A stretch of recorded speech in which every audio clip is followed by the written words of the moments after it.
साथियों नमस्कार, सर्व India news में मैं आपका स्वागत करता हूं। ब्लॉक धनपतगंज ग्राम बेनीपुर में BR अम्बेडकर की जयंती को मनाया गया। इसमें शामिल रहे कई सारे वक्ता लोग। भाइयों बहनों सभी धर्म बंधुओं, आज का जो अवसर है बाबा साहब की जयंती मनाने का, बातें इस पे बहुत सारी कहिए कि हमको शिक्षा की जरूरत है, हमको शिक्षा की जरूरत है, बच्चों की शिक्षा की जरूरत है। हमको शिक्षा दे दीजिए, हमको शिक्षा दे दीजिए, शेष चीजें हम हासिल कर लेंगे।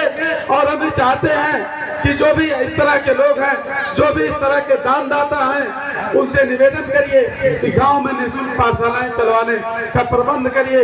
चूंकि शिक्षा की क्या हालत है, प्राइमरी की क्या हालत है, उसको ज्यादा बताने की जरूरत नहीं है। हम कॉन्वेंट नहीं दे सकते अपने बच्चों को, लेकिन गांव में निःशुल्क पाठशालाएं हम दे सकते हैं। और हम इसी आग्रह के साथ कि आप लोग पाठशाला के लिए काम करिए, उसमें जितना सहयोग जरूरी होगा मोक्ष कल्याण संस्थान उतना मदद करने का काम करेगा। लेकिन बेनीपुर के अंदर अगली बार जब ये बाबा साहब की जयंती मनाई जाए तो उसके साथ साथ पाठशाला के उन बच्चों को, बेनीपुर के निःशुल्क पाठशाला के उन बच्चों को सम्मानित किया जाए और उन टीचरों को सम्मानित किया जाए जो अपना इसमें पढ़ाने का काम करें। और ऐसे पाठशाला संचालकों को 3 जनवरी माता सावित्रीबाई फुले जयंती पर हम तिकोनिया पार से सम्मानित करने का काम करेंगे, ऐसे बच्चों को सम्मानित करने का काम करेंगे। क्योंकि हमारा ये मानना है, हमारा ये यकीन है कि बाबा साहब का जो निर्देश है हमको उस पर काम करने की जरूरत है। साथियों, बाबा साहब ने आपको लोकतंत्र दिया, लोकतंत्र दे के दिल्ली की तरफ इशारा किया कि मेरे बच्चों संगठित होकर के दिल्ली पे कब्जा कर लेना। लेकिन आज भी हम लोग संगठित समझ ही नहीं पा रहे हैं किसके साथ होना है, किसके साथ संगठित होना है। माननीय कांशीराम साहब ने हमको बता दिया कि 85% यही आपका समाज है, इसके साथ संगठित होना है। लेकिन आज भी हम ब्राह्मणी व्यवस्था द्वारा बनाई गई जातियों के दरबे में हम घुसे हैं। मंच से जब जैसे हम उतर के जाते हैं फिर उसी जात के दरबे में हम घुस जाते हैं और दोष किसी और का देते हैं। साथियों, भाइयों बहनों, ये वक्त आ गया है, समय आ गया है। 85% को आपको अपना समाज मानना पड़ेगा। अगर बुद्धमय देश को बनाना चाहते हो, वाकई बाबा साहब के मिशन को पूरा करना चाहते हो, उस कड़ी में काम करना पड़ेगा। और 85% समाज को अपने दिल में, बहुजन समाज को अपना समाज मानना पड़ेगा और इनके दुख दर्द में, इनके प्रताड़ना पीड़ा में इनके साथ खड़ा होना पड़ेगा। इनकी वक्त जरूरत मदद करनी होगी। और श्यामलाल निषाद आज मन से आह्वान कर रहा है कि आपके इस आसपास क्षेत्र में कोई भी ओबीसी माइनॉरिटी का कहीं पीड़ित प्रताड़ित हो, किसी भी तरह की दिक्कत प्रॉब्लम हो, आप उसकी जानकारी दीजिएगा। और कोई शोषण करने वाला है उसको सलाखों के पीछे डलवाने का काम किया जाएगा।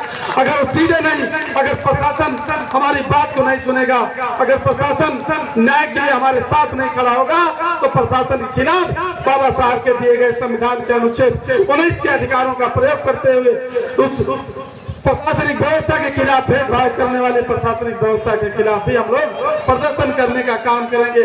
बाबा साहब ने कहा है कि शोषण करने वाले से ज्यादा गुनाहगार शोषण सहने वाला होता है। आप लोगों को शोषण सहने की जरूरत नहीं है। अगर कोई शोषण करता है उसके खिलाफ आवाज उठाइए, आप फोन करिए, संसाल मार साहब को बताइए, हमको बताइए, हम लोग आपके साथ कंधे से कंधा मिला के चलेंगे। जीवन जो मिला है इसका सदुपयोग करिए, घुट घुट कर जीने की जरूरत नहीं है। और एक बात हमें देख रहे हैं, हम लोग महसूस करते हैं कि जो संवैधानिक व्यवस्था बाबा साहब ने दिया है उसका 1% भी अभी लागू नहीं हुआ है।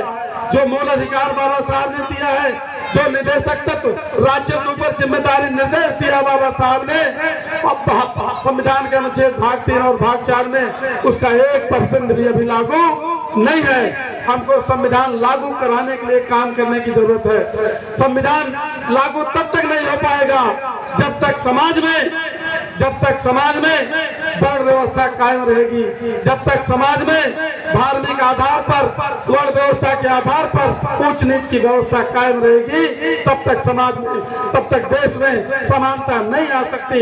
इसके लिए मैं मांग करता हूं, जो भी सरकारें सरकारें अगर वाकई संविधान के अनुसार शासन चलाना चाहती हैं, संविधान की शपथ लेती हैं, संविधान के अनुसार शासन चलाने की शपथ और प्रतिज्ञा करते हैं, उनसे हमारा आग्रह है कि आप संविधान के अनुसार अगर वाकई शासन चलाना चाहते हो तो जो समाज के अंदर मनवाद और बड़ व्यवस्था जो घुसी पड़ी है उसको खत्म करने के लिए आपको कानून बनाना चाहिए, तभी माना जाएगा कि आप सच्चे अर्थों में संविधान के अनुसार शासन चलाना चाहते हो। नहीं तो हमको ऐसी सरकारों को सोचना पड़ेगा, ऐसी सरकारों का चयन करना पड़ेगा जो पहले उससे वादा लेना पड़ेगा कि हम आपका चुनाव तभी करेंगे जब आप संविधान को पूर्ण रूप से अक्षरशः लागू करने के लिए काम करोगे।